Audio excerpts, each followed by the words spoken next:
When I was in high school in the early 1970s, my mother had surgery and my sister and I were heading to the hospital to visit her. It was close to the Alvarado, and I thought it would be interesting to see if anything was going on trackside.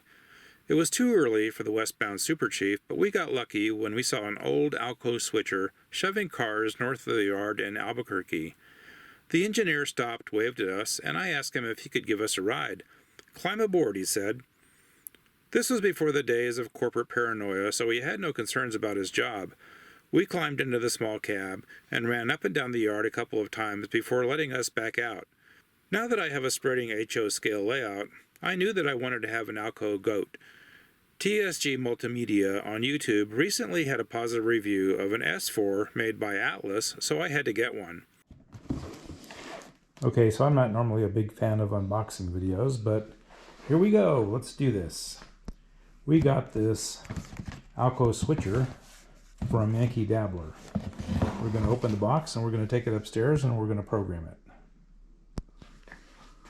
Comes in a nice priority box, and I assume it's going to be well packaged.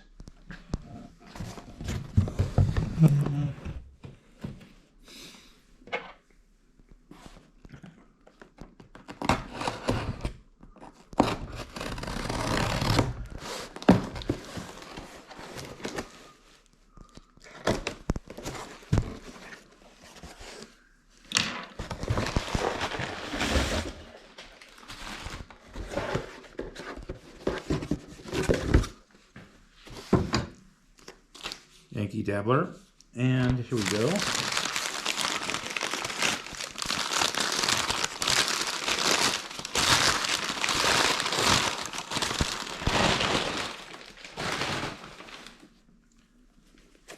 Atlas HO scale ALCO S-4 locomotive, road number 1517, Santa Fe, of course.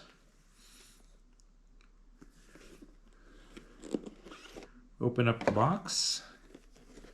Look at this little guy. And once again, it slides out. Just like that.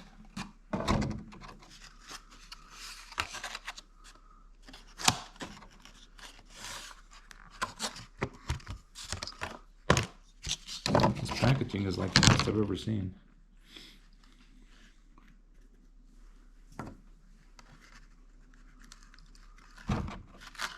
And then, as I have been told, there's 2 screws on the bottom of it.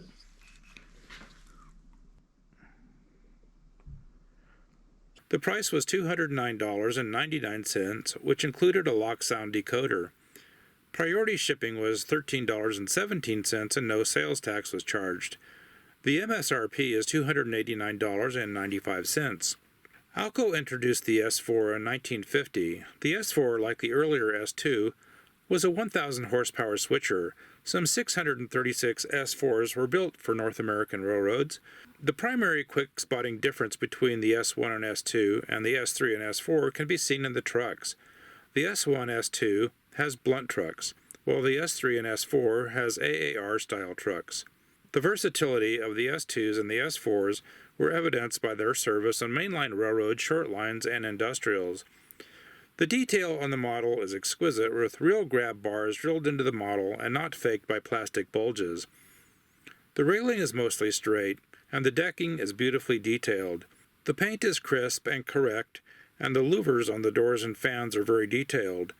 On the prototype, the exhaust stack is different, and there is a sunshade above the rear light and shades over the conductor and engineer's windows on the rear. Based on the 2 pictures I found made by Dick Leonhardt in 1974, I couldn't see any other differences. My current locomotives all have tsunami decoders, and I'm happy with them. The Atlas model is equipped with lock sound, and I'm really impressed with it.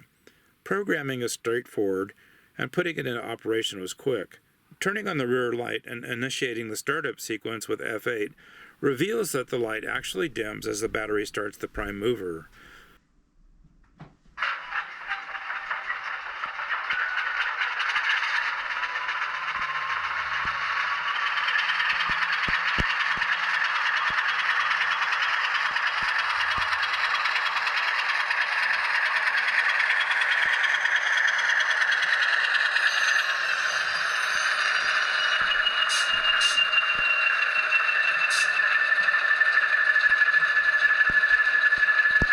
The front light also lights up the number boards. The bell sounds good, and the single horn has a great reverb.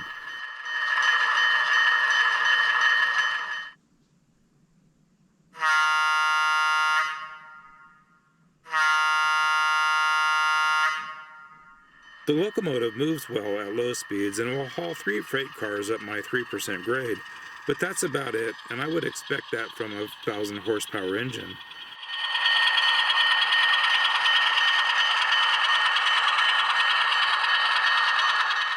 The S-4 is right at home on my mid-century layout, and it's been a lot of fun putting it to work shunting cars around the yard, just like it was 50 years ago.